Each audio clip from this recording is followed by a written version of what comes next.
Welcome to Crafts and Minis.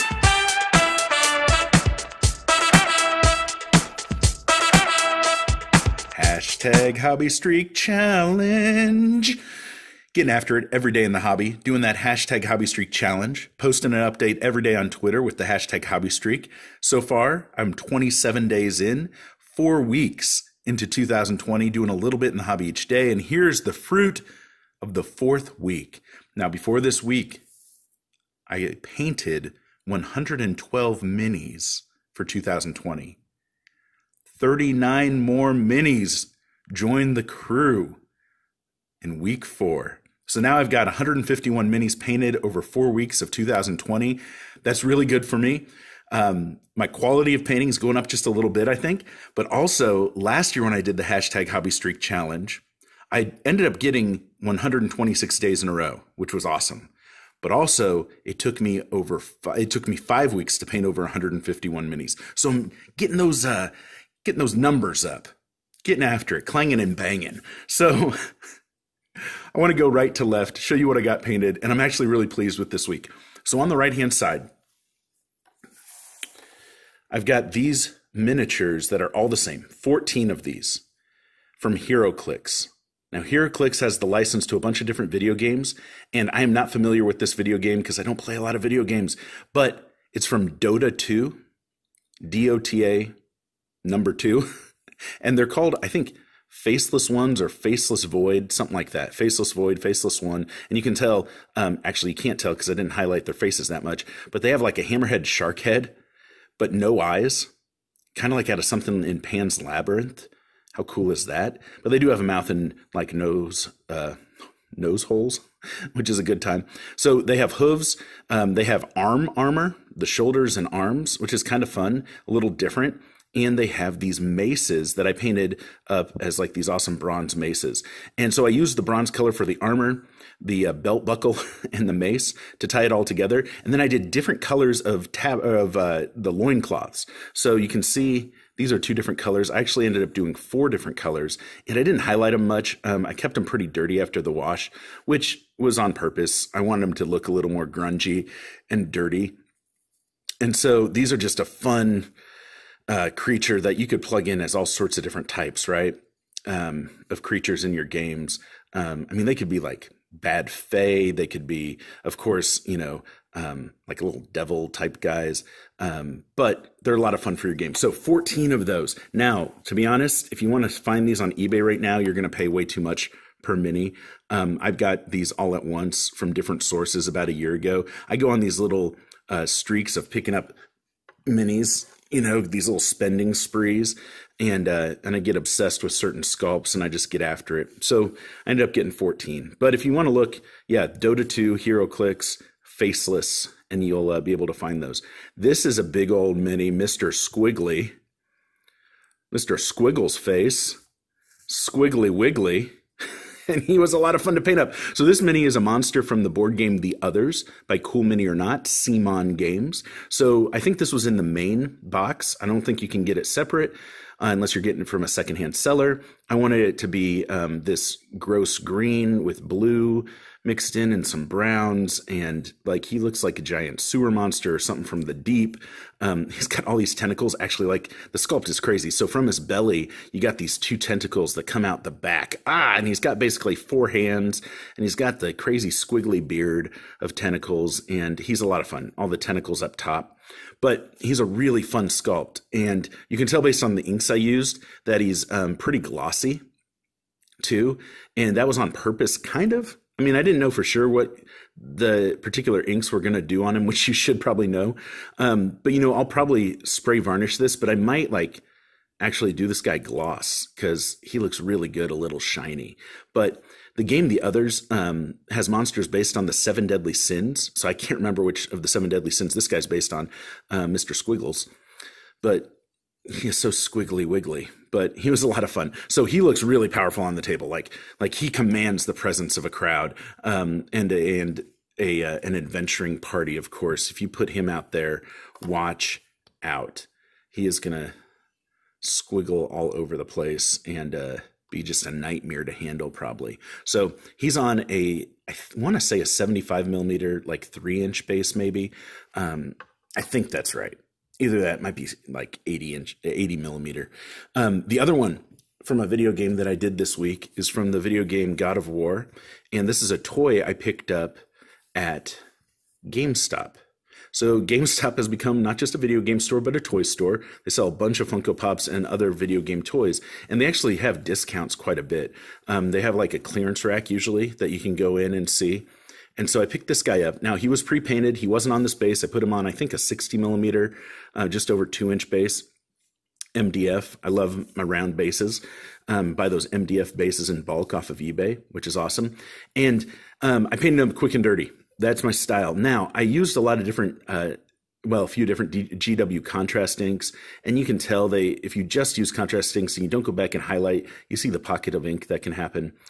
Oh, well, I was okay with it. The skin, I used not this current batch of Games Workshop sepia ink or wash, but a previous batch of sepia wash from Games Workshop, because I did the Zenithal Prime and I just like the tones from the Zenithal Prime, and they still come across pretty well with just that ink on top.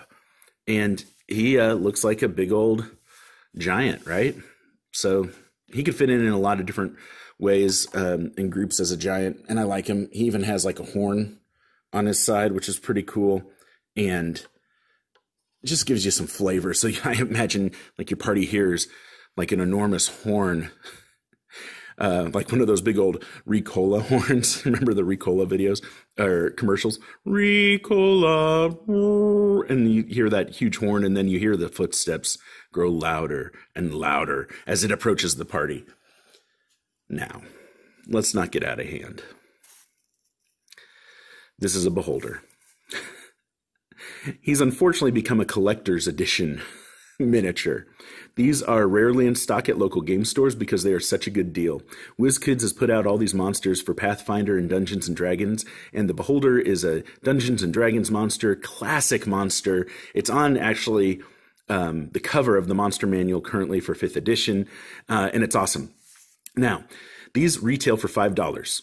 If you pay more, you're getting ripped off. I actually was in a local game store that wasn't so local to me. It was a semi-friendly game store out of town when I was up at a funeral out of town. So at least 3 hours away from where I live. And I love going to new game stores.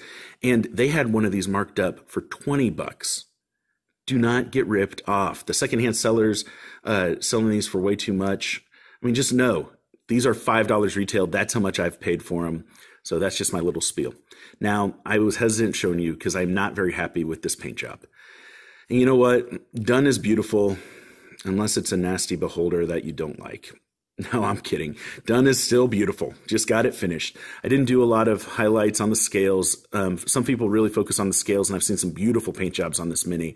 I focused on the eyes. I did them a little weird. I gave the eye stalks like a horizontal pupil. And then I just messed around with the pupil here. He looks super alien, right? Which is crazy. And in the D&D lore, from what I understand, each beholder is different. And there's like crazy colors and whatever you can imagine a beholder to look like, it'll look like. But WizKids comes with a plastic insert for the eye that you can glue on that's clear. So you could paint it and then put in the plastic insert, make it like a clear eye, which is kind of cool. I just glued in the eye, then primed it, and then painted it. And I used, like I do on all my monster eyes, the red Tamaya Clear color, which is this beautiful candy red. I used it in the mouth too. That's why the tongue is all glossy. And so that's what I did. He's a beholder. I had to tape over the clear part here of the stock, which was totally worth it. And that worked out really well. So it stays clear. I didn't paint on it. I did get some wash on it. Oh, well. But he's okay. So I have other beholders to paint. It's just nice to get the first one out of the way. Now I can, I don't know, have one if I ever use them in a game. But I'm looking forward to just doing some crazy colors and ideas with those other beholders. Got to do a zombie beholder sometime. That's what I was maybe trying to do when I messed up on that guy at first. And so I just went a totally different direction, but that's what happens. Done is beautiful. Just keep getting after it. It's not about one mini. It's about the collection, in my opinion, how I approach minis. So that's a good time. Now, speaking of Dungeons & Dragons creatures, here's a Mindflayer. To be honest, I don't know where this sculpt is from. It's a pewter sculpt, so it's a metal sculpt. and I painted up super quick. And he's classic D&D monster, but I don't know who produced it because I got it at a gamer garage sale hosted at a local high school, which I did a video on.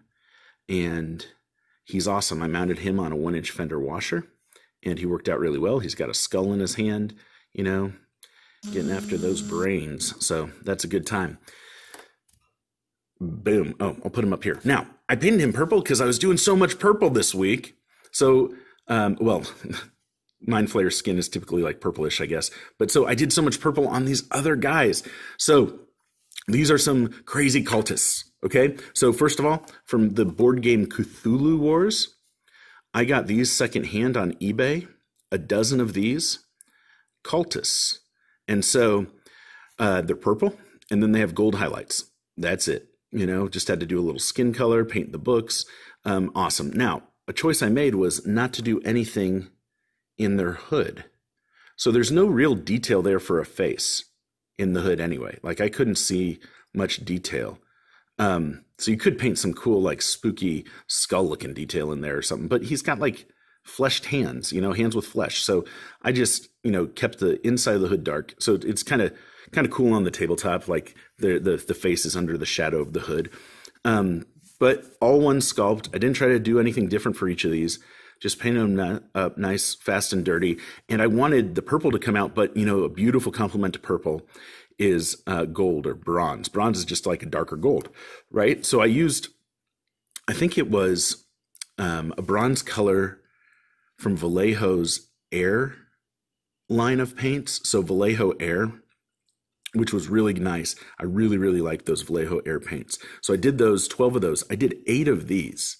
So these guys you can see under the hood. So I did paint the faces somewhat on these. And these are a great sculpt from Reaper. Now, this guy comes with this huge choppa.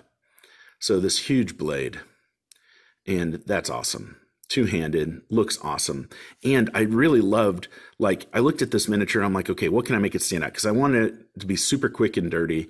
So I did the purple all around, you know, and shaded it and all that. But then I'm like, oh, he's got this cool, like, covering of armor, like this scale mail or something like that, that I did in bronze, that same goldish bronze.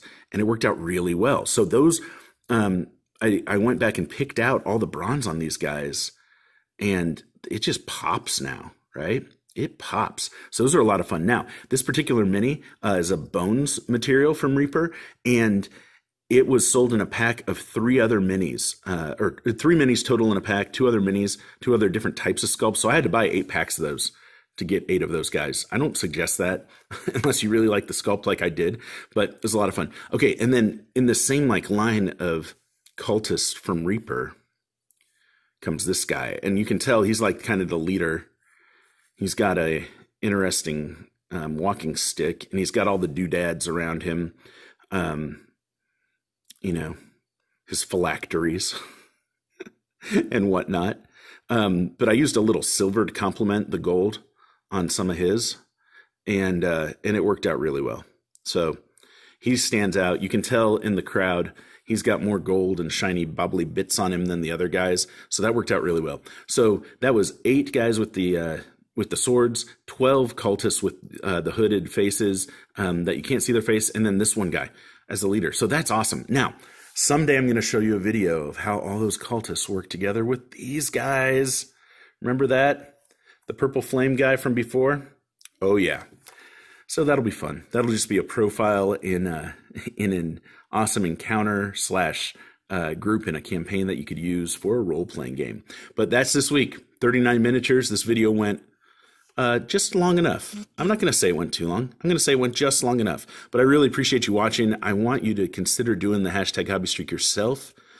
And I want you to at least just pick up a paintbrush, or pick up, you know, a pencil and draw, or pick up, you know, your tablet, start writing, doing a research for a game. Just make sure you're doing something every day that gets those juices flowing, because believe me, when you get a little bit going, it snowballs. And before you know it, you've got 151 miniatures painted in the course of 4 weeks. That's what happened to me. I'm not special. I just got after it every day, just a little bit. And some days wasn't very long at all. Not even a half an hour some days. Some days a little bit longer. But It's a lot of fun. I love doing these videos on Mondays. Thanks for all the support. Let's connect on Twitter if you want to see an update every day of the #HobbyStreak, where I'm at. And I encourage you, go get after your hobby.